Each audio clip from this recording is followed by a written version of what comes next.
Hello, I'm Ricky. Today is July 6th, 2017. The time, 12:43 in the afternoon. I printed something out I want to read directly from. It says, I've been wanting to set up a channel on YouTube, mainly because of my upcoming surgery. I want to inspire others. I want to give hope, spread goodwill and love by sharing of myself and telling my story. I will share my life experiences and offer up what tips and wisdom I may have acquired. I have hopes that YouTube is a place for me to curate my personal history, my thoughts, my point of view, and get across who I am, what I did, what I stood for, and how I lived. I don't think I'm a typical YouTuber. I don't want to be noticed, truly. I want to be there if someone has a traumatic head injury, or if you, your friend or relative just had a traumatic head injury. I want to give selflessly of myself, and I am unafraid to look silly, to worry about my image, or to tell it like I see it. I am a survivor. I think we're all fighting the same fight.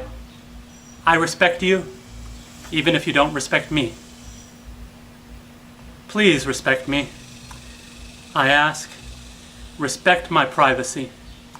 I will try not to bring attention to my closest family members, my friends, my close associates, my healthcare providers, and everyone else in my life who had any connection in any way, no matter how small, in getting me to this point.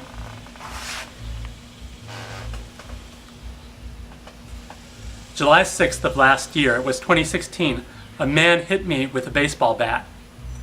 I was coming home from work. I survived. I underwent surgeries. I left the hospital. I joined a support group. Now I find I have medical complications. I want to continue living, and I want to make sure I live a worthwhile life. And to me, part of that is sharing. I am willing to share unabashedly and speak candidly and as clearly as I am capable. The number one question I get asked is, did they catch the guy? The number two question I get asked is, have I found forgiveness? I'm more interested in talking to an audience about bone flap resorption, as well as my personal experience with double vision. Bone flap resorption, in my view, doesn't seem that well known. Now, from ScienceDirect.com. ScienceDirect.com is a website. Low incidence of bone flap resorption after native bone cranioplasty in adults. Authored by 8 people. Badi Daou, Mario Zanatti, Nora Chaluhi, Richard Dallier, Pascal Jabour, Stephen Yang, Robert H. Rosewater, Stavropula Tijumakaris. All 8 apparently are from Department of Neurosurgery, Thomas Jefferson University and Jefferson Hospital for Neuroscience, Philadelphia, Pennsylvania, USA. Received 10 February 2016, available online 6 May 2016. Resorption of autologous bone flap grafts is a known long-term complication of cranioplasty following decompressive craniectomy. My head was injured, my head was swollen. They cut me down the middle, pulled out broken shards of bone, and took bits of my skull out, left me with a soft, like a baby's head, a soft spot. They stitched me back up. I had to wear a helmet for roughly 5 or 6 months. After that, I had a cranioplasty operation. The original bone was tried to put back in place. Now I suffer from bone flap resorption. Bone flap resorption is demineralization of the bone flap, the part of my skull that was taken out for life-saving purposes. It was restored And that original bone piece is looked at by my body as a foreign object. So it's being decalcified. It's a known long-term complication of cranioplasty following decompressive craniectomy. That's what I had. Bone resorption remains a matter of concern in patients with native bone cranioplasty. The objective of this study was to evaluate the rate of native bone resorption in adults and review associated factors that may increase the risk of resorption. Conclusions. I skipped a lot of stuff. Conclusions. The rate of autologous bone flap resorption in adult patients undergoing cranioplasty is low, even after a mean interval for cranioplasty of 6 months.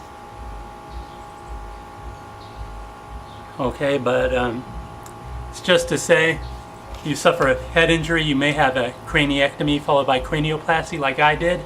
There's a chance your bone will start getting eaten away. Your body thinks it's nutrients, calcium there for the taking, so it doesn't know what's going on. And so I have an upcoming surgery. I'm going to do the craniectomy again. I'm going to do another cranioplasty. That's in my future.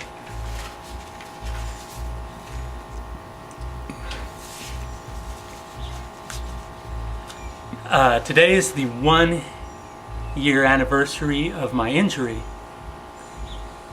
It's no big deal in my life. Most important date in my life is the date I married my wife. That's the date to be remembered. So this video is just the start of me telling my story, and hopefully it will continue on past my surgeries and I will live a long, healthy and prosperous life. Thank you for listening so far. In a way, I guess I'm trying to get this out of my system. It's already been out of my system for a while, but people think all kinds of thoughts when they hear my story. I don't need wisdom or your 2 bits. I'm doing quite fine with my family, my loved ones, my friends, and my co-workers. I do want to tell you what happened. I was coming in off the bus, as usual, from working an 8-hour shift. It was July 6, 2016. A fella, give me just a sec, came up to me. All right. And he held a bat, kind of similar to this, held it up to my eye. Yeah. Something went wrong because the light went out. Okay. Okay, go ahead. All right, we're cool. All right, we're still doing this. Held it up to my eye and threatened me. He thought that made him very powerful and that I would back down. Well, I stood my ground. I said, no, I'm sorry, I can't help you. I trotted past the man. To make a long story short, he whacked me real hard. I got up and I ran home. I'm alive today. Give me a sec. All right. I received a 7-page police report. Most of it was redacted except for the 7th and final page. Primary offense is given as AGG, robbery, individual. I guess that's their way of saying aggravated assault. The date time reported is 7-6-2016 space 23:23. I guess that means 11:23 in the evening. I will read from it. The text reads, I was dispatched to the listed location for an assault in progress. Caller W1 states him and his girlfriend J1 were chased by 2 unknown males, SP2, SP3. W1 called back asking for a ETA for police officers' arrival because SP's still at the listed location. Upon arrival, I noticed blood in the street and some near the curb by W2's residence. I then contacted W2, who stated he observed one male, SP3, holding a bat and standing in the middle of the street. W2 stated he then observed SP3 striking another male's V1 head one time with a baseball bat. W2 stated he shouted at SP3 to stop hitting V1, but SP3 was just hollering. W2 stated SP3 just calmly walked away and got into a white Dodge Charger. W2 observed V1 stumbling and fell down several times before he lost sight of him. W2 also mentioned he could not get a better description of SP3 because he wasn't wearing his eyeglasses. Continues. I then noticed a young male, W1, walking from W2's front yard and said he called first. W1 stated tonight he met up with his girlfriend J1 by Basil Rathbone Boulevard and Fibber McGee Junction. I've masked the names appropriately. W1 stated he noticed a suspicious white Charger pulling up to them. W1 stated SP1 was in the driver's seat, SP2 was the front passenger, and SP3 was the back left passenger. W1 stated someone in the SP's, that'll be suspects, vehicle asked if he wanted to buy some bud. W1 stated he refused and told J1 to keep walking. But the suspects continued calling him over. W1 stated J1 started telling him to just speak with them. W1 stated he didn't feel right and was very uncomfortable about the suspects.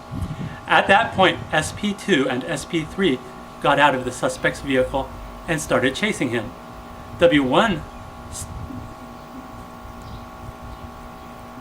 stated he noted SP3 was holding a bat and he took off running south on Fibber McGee Junction and turned east on the number 100 block of Sopwith Camel Lane. W1 stated he believed the suspects were still chasing him and started banging on residents' doors for help.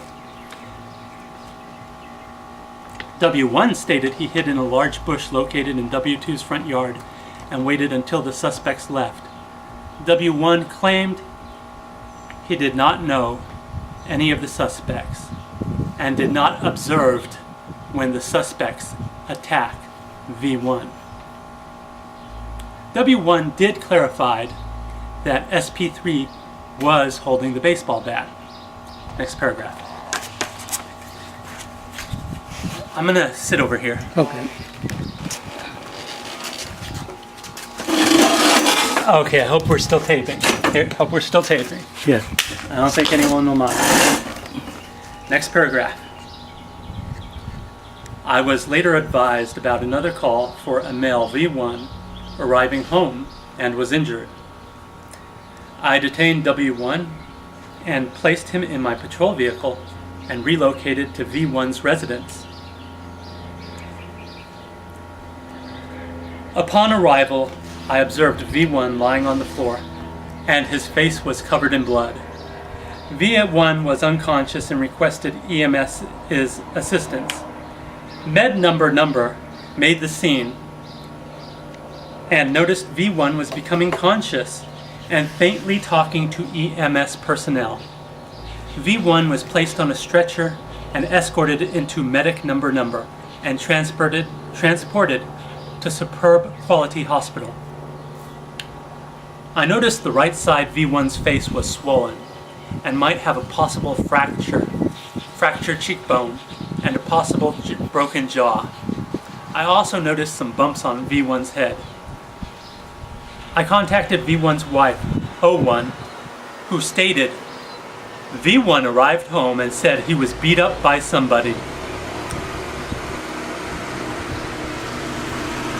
O1 said V1 mentioned the SPs asked for his watch and ring. V1 refused to give up his property. and was assaulted. O1 said V1 did not say who assaulted him or how many times he was hit.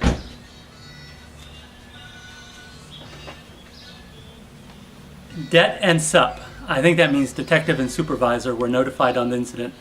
Detective advised to complete aggravated robbery of an individual for the incident. I then requested CSI and CS process the listed location. UEDI Stalwart Jones, number, took photographs of V1 at Superb Quality Hospital. I then took W1 to his house.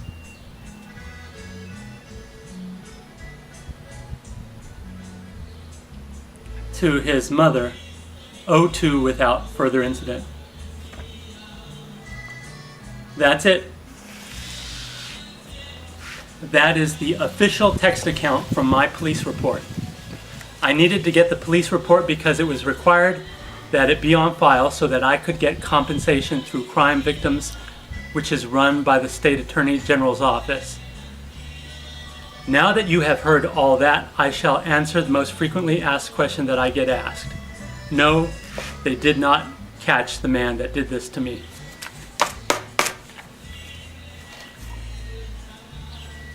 Over the past year, I have glanced at the police report on occasion. Today was the first day I read it in full. I am surprised. What the witnesses recount is not within my own recollection. I trust my own memory of events and know with utter certainty that I was alone on the street that night with a brutish thug wielding a weapon. When W2 states that he shouted, I can only imagine that he wants to believe he shouted, but he might as well have been silent. He probably shouted from the comfort of his house, but that shout didn't register. There was dead silence on the street at that time. It makes it sound like W2 was shouting with the intent to make an attacker quit from hitting another man with a baseball bat. But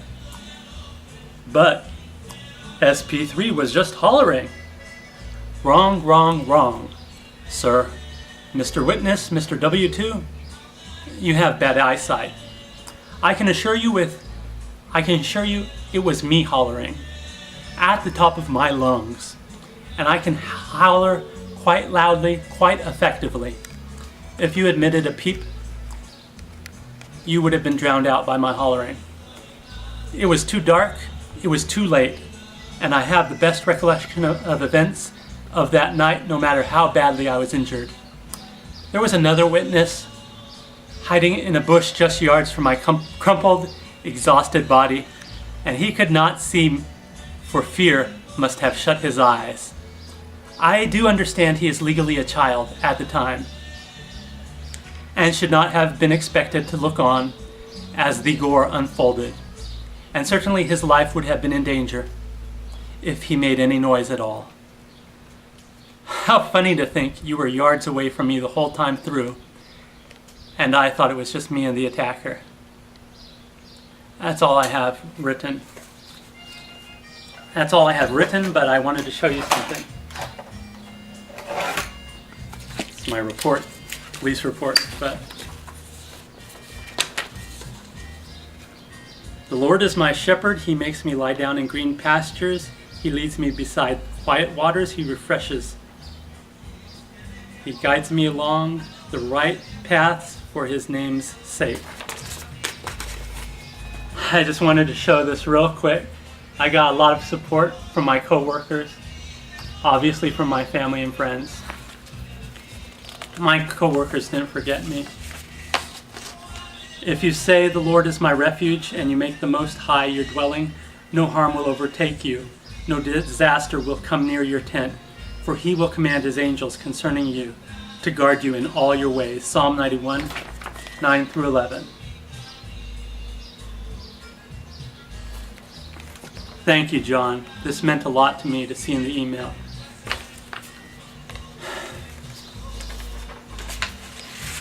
There was a lot more I wanted to say. I wanted to say it all in one sitting, but Right now, I just got to speak from my heart. I'm glad to be alive. I'm thankful. I have no animosity in my heart. If a man or woman does you wrong, try your best to correct their behavior. Seek the right lawful, the legal channels to handle any conflicts. Do the right thing. And trust in others. Trust in the good of others. I survived because I have a positive attitude. Before that date, I'd read a book on positive affirmations, and the whole year through, I'd been waking up telling myself, God gives me the power to achieve my heart's desire. I say so much other to keep me going. And you got to eat right, you got to exercise, you got to get the right sleep, and you got to stay positive. You just do that and you'll stay alive. That's what I really want to share with people. I wasn't in that great shape. I know a few things for fact about that night, the night in question. I know I didn't want to speak up, I didn't want to holler. I started hollering after I was hit. I felt a surge of adrenaline rush through me, and the only thing I could think to do was to holler. I'm not ashamed to say this. I carry this with me every day. I carried it with me last year. I didn't even think of using it. It's pepper spray. I have it on my belt at all times. I approached the individual in a calm manner. I saw he was shirtless. I wanted to walk past him and be on my way. I wanted to respect him. And I guess I didn't treat him as a suspect. I treated him as someone deserving my respect. He engaged me in conversation. He said my name was something else. I described him to my wife. And when I woke up from surgery, I remember a pop star had attacked me. I think the memory is a funny thing. I met with the police detective. I'm impressed with their work. There's a lot of people in the hospital, the emergency workers, the first responders. Thank you so much for keeping me alive. Thank you for your training. Thank you for knowing what to do.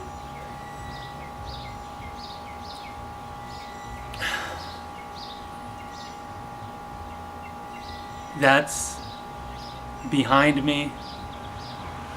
I don't think about it. I'm too busy drilling into my head, programming myself with positive self-affirmations. I'm a good man.